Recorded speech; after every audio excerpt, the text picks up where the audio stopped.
Menteri UMKM Maman Abdurrahman datang ke KPK dan membantah istrinya menggunakan fasilitas negara untuk perjalanan ke beberapa negara Eropa.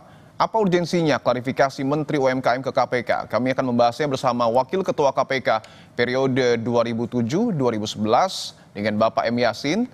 Pak Yasin, selamat petang, Pak. Selamat petang, Baik, Bung sebelumnya Pipo. Ya. Baik, Pak Yasin. Sebelumnya kami juga sudah mengundang Menteri UMKM dan perwakilan dari Partai Golkar, namun belum ada yang bersedia hadir dalam diskusi ini. Pak Yasin, saya ingin tanyakan, kalau berkaca pada apa yang kemudian menimpa kasus viral Menteri UMKM, seberapa penting sebenarnya, Pak, seorang menteri sampai harus memberi klarifikasi kepada KPK? Iya, karena ada surat permintaan ke beberapa duta besar Oke, dari istrinya yang akan berkunjung ke Eropa itu ke beberapa negara itu sudah abuse of power di situ. Jadi menggunakan kuasanya untuk kepentingan keluarga. Nah, sehingga itu timbul ya di dalam Undang-Undang 28 tahun 99, yang angka 4 itu ya yang namanya korupsi, kolusi, nepotisme itu yang melibatkan anggota keluarga juga. Nah, di dalam Undang-Undang nomor 20 tahun 2002 tentang gratifikasi ya. Nah, itu gratifikasi itu pasal 12B-nya itu menjelaskan di dalam penjelasan bahwa pemberian itu termasuk pemberian fasilitas, pemberian potongan harga, biaya transportasi, biaya hotel, dan biaya-biaya yang lainnya, baik diterima dalam negeri maupun di luar negeri. Ini masuk di dalam dua pasal itu. Jadi potensi abuse of power dan KPK yang membuktikan ada apa enggak itu misalnya treatment khusus kepada istri dari Pak Menteri UMKM ini.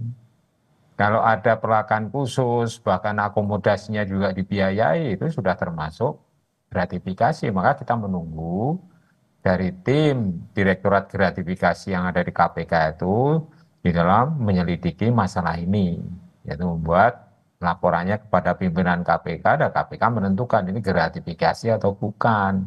oke, Kalau sepanjang 30 hari kerja dia tidak melaporkan, maka masuk di dalam suap itu. Kasus suap ini keluarganya yang dikasih itu masuk di dalam baik Undang-Undang 28 maupun Undang-Undang Nomor 20 Tahun 2002, yaitu tentang pemberantasan tindak pidana korupsi.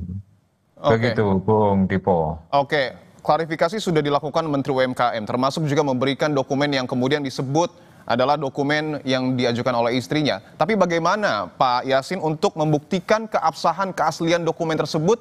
Apakah betul asli atau palsu, itu bagaimana tahapannya, Pak? Ya, itu dari kop suratnya, dari tanda tangannya, itu enggak usah itu apa digital forensik udah ketahuan kalau di situ ya. Itu gampang untuk mengidentifikasi palsu dan tidaknya. Tapi yang terpenting bukan itu kalau KPK itu. Oke, Selama di negara-negara yang dikunjungi itu dia menerima fasilitas atau tidak. Kalau dia menerima fasilitas, jamuan-jamuan, pengkhususan, padahal itu bukan kedinasan. Dia itu hanya mendampingi anaknya, itu sangat private, itu pribadi. Jangan menyeret-nyeret anggota keluarga itu dimasukkan di dalam kedinasan seakan-akan Menteri UMKM-nya yang berkunjung. Ini yang perlu dipahami oleh penyelenggara negara, para pejabat negara itu.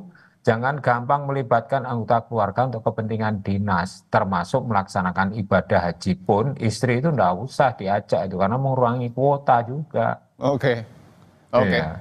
Berdasarkan pengalaman Anda, Pak Yasin, bagaimana kemudian Ya. KPK membedakan seseorang ini mendapatkan gratifikasi atau meminta gratifikasi? Bagaimana cara membedakannya?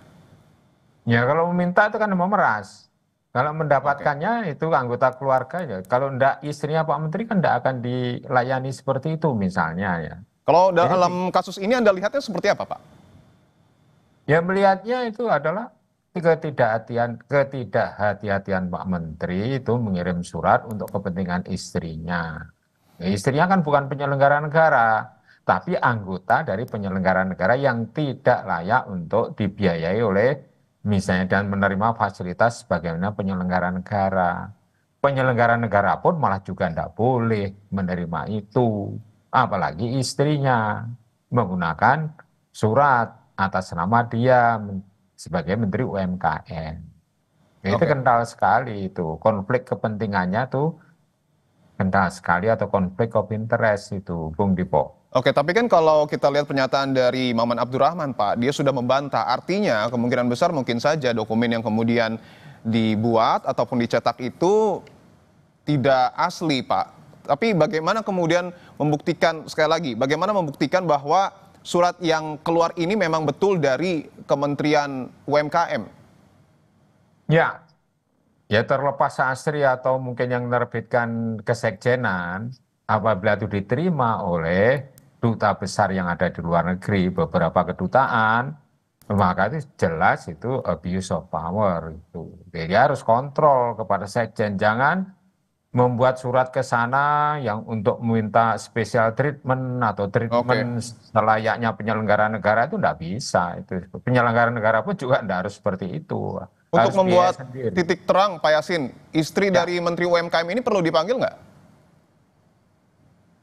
ya saya kira perlu untuk KPK harus memanggil dan meneliti juga ke kedutaan yang ada di sana atau memanggil para petugas yang ada di sana yang ditugaskan oleh kedutaan untuk datang ke KPK. Kalau Oke. KPK-nya datang ke sana kan menghabiskan biaya kan. Ya mereka yang harus apa itu namanya mengirimkan petugasnya apabila KPK memang perlu untuk mendatangkan orang tersebut untuk dimintai keterangan berkaitan dugaan penerimaan gratifikasi istri Menteri UMKM. Begitu. Oke, Begitu. kalau kita cermati, ini adalah bukan pertama kali terjadi, Pak Yasin, bahwa sebelumnya juga ada Ya. kasus serupa yang kemudian menjerat kementerian di kabinet sekarang. Apa yang kemudian dapat dilakukan KPK untuk memastikan tidak ada pejabat negara yang memanfaatkan fasilitas untuk kepentingan pribadi, Pak Yasin? Iya. Selama itu bukan untuk kepentingan dinas, pertama tidak usah misalnya saja menterinya membuat surat, ada kop kementeriannya, terus kemudian yang tidak paham dengan struktur kepemerintahan itu berarti tidak paham dengan administrasi negara. Oke, Yang seharusnya itu menteri itu harus tahu seperti itu, menteri yang kompeten lah tentunya ya. Kalau merefer kepada kasus-kasus yang lain, misalnya ngundang lurah, ngundang RT, RW itu pakai kop menteri, dan untuk tujuan pribadi, misalnya kalau yang terjadi di Kementerian Desa itu misalnya ya, dengan kop surat, itu saya kira sangat memprihatinkan. Jadi pemahaman terhadap administrasi negara ini para pejabat tinggi kita ini rendah pemahamannya. oke, Ini harus paham seperti itu. oke. Apalagi untuk ditumpangkan dengan misalnya ya kegiatan-kegiatan yang sifatnya private.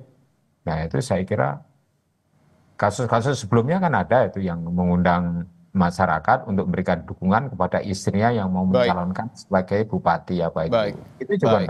enggak benar itu. Baik, pemahaman administrasi yang kemudian betul-betul harus dipahami oleh pejabat negara kita. Wakil Ketua KPK periode 2007-2011, Bapak M. Yasin. Terima kasih atas waktunya, Pak. Sehat-sehat selalu. Ya, terima kasih.